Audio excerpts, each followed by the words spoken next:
कहानी की शुरुआत होती है हजारों साल पहले सन 10,000 बीसी में, जहां यगैल्स नाम की एक जाति रहती थी। वो मैमथ्स नाम के हाथी जैसे दिखने वाले जानवरों का शिकार करते थे, पर अचानक मौसम में बहुत ज्यादा बदलाव आने से उन्हें शिकार करने में बहुत परेशानी होने लगी। खैर एक दिन दो शिकारी इवोलेट नाम की एक छोटी लड़की के साथ गाँव में आए। असल में बच्ची के गाँव पर दुश्मनों ने हमला कर दिया था। अब उसके पास कोई अपना था नहीं, इसीलिए शिकारी उसे यहाँ ले आए। तभी यगालों की सबसे पुरानी दादी ने इवोलेट को छुआ और उसे दिखाई दिया कि 4 पैरों वाले राक्षस ने इवोलेट के गांव पर हमला किया था। दादी ने भविष्यवाणी की कि जल्द ही ये राक्षस यगाल जाति पर भी हमला करेंगे और जिसने भी उनके सरदार को मारा उसे एक सफेद भाला मिलेगा और वही आदमी गांव का नया सरदार भी होगा। पर इस समय जो सरदार था उसने इस बात पर विश्वास नहीं किया और वो अपने लोगों के लिए खाना ढूंढने के लिए निकल गया। जाते हुए उसने अपना सफेद भाला और अपने बेटे डिले को अपने दोस्त टिक टिक की रखवाली में सौंप दिया। अगली सुबह जब सरदार के जाने की खबर फैली तो सबने उसे कायर कहकर बेचारे दिले को बहुत परेशान किया। जल्द ही दिले अकेला पड़ गया और फिर उसकी दोस्ती इवोलेट से हुई।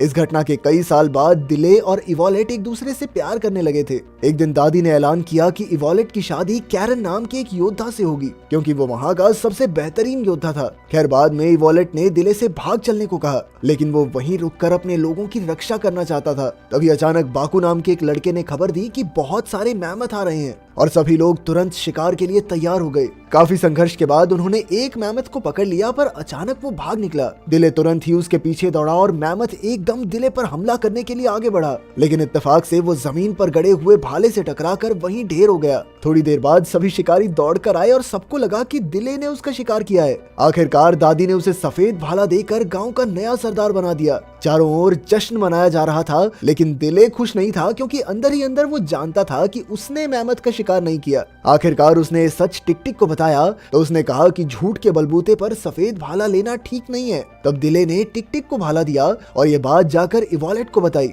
मगर वो तो उससे नाराज होकर चली गई। अगली सुबह दादी की भविष्यवाणी सच हो गई और गांव पर कुछ घुड़सवारों ने हमला कर दिया। चारों ओर कोहराम मच गया, क्योंकि वो काफी लोगों को गुलाम बनाकर ले जा रहे थे। अचानक दुश्मनों के सरदार वॉरलॉर्ड की नजर इवोलेट पर पड़ी और उसने तुरंत ही इवोलेट को अगवा कर लिया। जब दिले को इसकी खबर मिली तो वो सबको बचाने के लिए दौड़ा, पर टिक टिक ने उसे रोक लिया, क्योंकि वो किसी भी तरह से इन दुश्मनों का मुकाबला करने के काबिल नहीं था। बदकिस्मती से दिले को अपनी आंखों के सामने गांव को तबाह होते देखना पड़ा। जब उसे पता चला कि वो लुटेरे इवोलेट को भी अपने साथ ले गए हैं तो उसका दिल चकनाचूर हो गया। खैर दुश्मनों के जाने के बाद टिक टिक, कैरन और दिले ने एकजुट होकर अपने साथियों को रिहा करवाने का फैसला किया। बाकू भी उनके साथ शामिल हो गया, क्योंकि वो भी अपनी माँ की मौत का बदला लेना चाहता था। जल्द ही वो अपने मिशन पर निकल पड़े, जहाँ रास्ते में उन्हें इवोलेट के नेकलेस के टुकड़े मिले, जिससे वो समझ गए कि वो बिल्कुल सही रास्ते पर हैं। चलते चलते वो एक घने जंगल में पहुंचे जो खतरनाक जानवरों से भरा हुआ था। उनके दुश्मन भी इसी जंगल में फंसे हुए थे और अचानक एक खूंखार पक्षी ने दुश्मन राक्षस पर हमला कर दिया।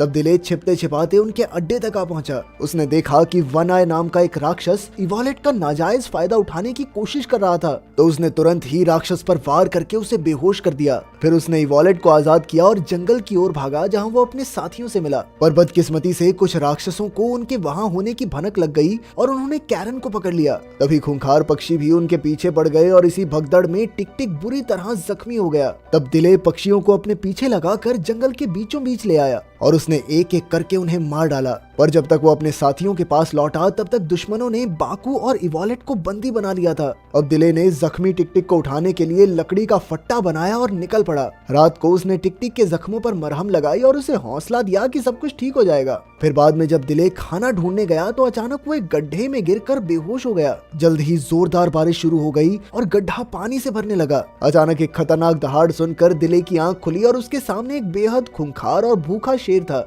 उसे देखकर दिले डर के मारे सहम गया, पर जल्द ही उसे एहसास हुआ कि ये शेर तो बंधा हुआ था और उसकी मदद चाहता था। फिर दिले डरते डरते आगे बढ़ा और उसने शेर को रिहा कर दिया। शेर ने करीब आकर दिले को सूंघा और तुरंत बाहर भाग गया। आखिरकार दिले भी जैसे तैसे बाहर निकलकर टिक टिक के पास पहुंचा। अब टिक टिक की हालत पहले से बेहतर थी और उसने बताया कि उसने दूर से हमले की आवाज सुनी थी। फिर वो दोनों जांच के लिए आगे बढ़े और एक तबाह हो चुके गांव तक पहुंचे। वहां उन्हें ढेर सारा खाना दिखा तो वो तुरंत उस पर टूट पड़े, पर अचानक किसी दूसरी जाति के लोगों ने उन पर हमला कर दिया। जब वो चारों ओर से घिर गए तो न जाने कहां से वही शेर अपने तीखे दांत दिखाता हुआ बाहर आ गया। उसे देखकर सभी सहम गए, पर वो चुपचाप दिले के पास आकर खड़ा हो गया। ये देखकर सभी हैरान रह गए और दिले को एहसास हुआ कि उसकी अच्छाई के बदले ये शेर उसकी रक्षा करने आया था। आखिरकार शेर के जाने के बाद दूसरी जाति के लोगों ने अपने हथियार नीचे कर दिए और उनके सरदार नाकुडू ने दिले और टिक-टिक को खाना खिलाया। फिर उसने बताया कि दिले के पिता इस गांव से गुजरे थे, लेकिन फिर थोड़ी ही दूर उन्हें राक्षसों ने मार डाला।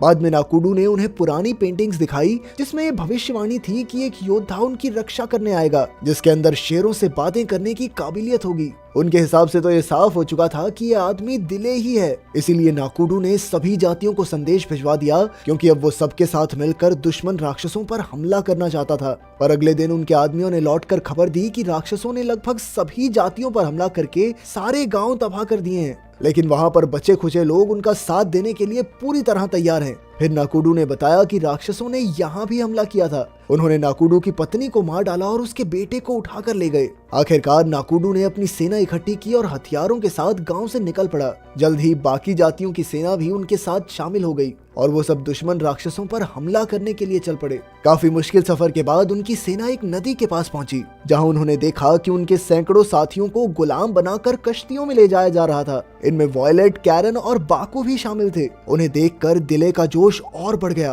पर उनकी सेना नदी में कश्तियों का पीछा नहीं कर सकती थी। इसीलिए दिले ने रेगिस्तान के रास्ते जाने का फैसला किया। पर बदकिस्मती से कई दिन चलते रहने के बाद उन्हें एहसास हुआ कि वो रास्ता भटक गए थे। कई सैनिकों की हालत तो इतनी खराब हो गई कि वो बेहोश होकर नीचे गिरने लगे, पर उनकी सेना ने हार नहीं मानी और दिन रात लगातार चलते रहे। आखिरकार उनकी मेहनत रंग लाई और वो एक आधुनिक जगह पर पहुंचे जिसे भगवान का पहाड़ भी कहा जाता था। तब उन्हें पता चला कि उनके साथियों को गुलाम बनाकर यहाँ लाया जाता था और उनसे पिरामिड्स बनाने की मजदूरी करवाई जाती। इस जगह पर ऑलमाइटी नाम के खूंखार आदमी का राज था, जिसे हर कोई भगवान मानकर उससे डरता था।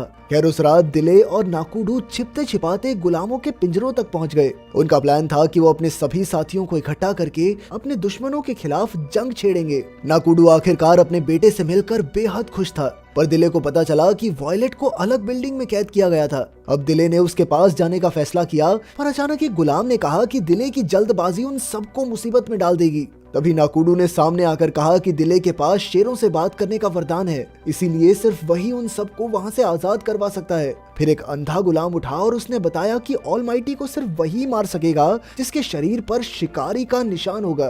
तभी अचानक उन्हें गार्ड्स के आने की आवाज सुनाई दी तो नाकुडू और दिले वहां से भाग निकले, पर जल्द ही गार्ड्स उनके पीछे रेगिस्तान तक आ पहुंचे।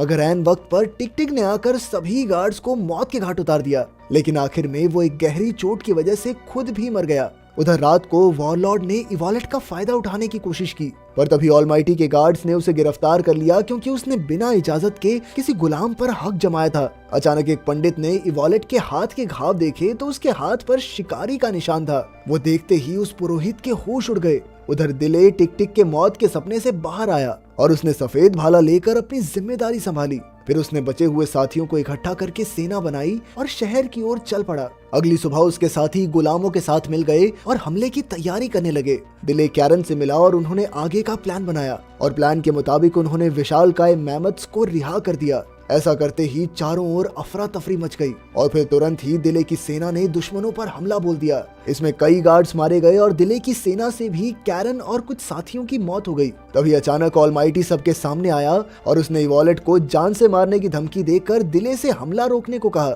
अब दिले के पास कोई चारा नहीं था, इसीलिए वो पीछे हट गया, पर अचानक उसने अपना भाला ऑलमाइटी की ओर फेंका और वो वहीं ढेर हो गया। ऑलमाइटी को मरते हुए देखकर सभी हक्के बक्के रह गए और अचानक सभी गुलामों ने दुश्मनों पर हमला बोल दिया। नाकुडू भी उनके साथ मिल गया और उसने वन आई राक्षस को अपने भाले के एक ही वार से मार डाला। इधर वॉरलॉर्ड इवॉलेट को पकड़कर अपने घोड़े पर भाग रहा था, पर इवॉलेट ने उस पर चाकू से वार कर दिया और वो दोनों गिर गए। तभी दिले तेजी से इवॉलेट की तरफ दौड़ा, पर इससे पहले कि वो दोनों मिलते वॉरलॉर्ड ने इवॉलेट की पीठ में तीर मार दिया और वो बेचारी दिले की बाहों में ही ढेर हो गई। ये देखकर दिले गुस्से से तिलमिला उठा और उसने एक ही झटके में वॉरलॉर्ड को खत्म कर दिया। फिर उसने इवॉलेट को अपनी बाहों में उठाया, लेकिन वो जल्द ही चल बसी। पर तभी अचानक एक चमत्कार हुआ और इवोलेट फिर से जिंदा हो गई। असल में हुआ ये था कि उन बूढ़ी दादी को अपने सपने में सारा भविष्य दिख गया था, इसीलिए उन्होंने अपनी पूरी शक्तियां लगाकर इवोलेट को फिर से जिंदा कर दिया और इस सब में अपनी जान कुर्बान कर दी। खैर जल्द ही सभी योद्धा और गुलाम दिले के पास इकट्ठा होकर अपनी जीत का जश्न मनाने लगे।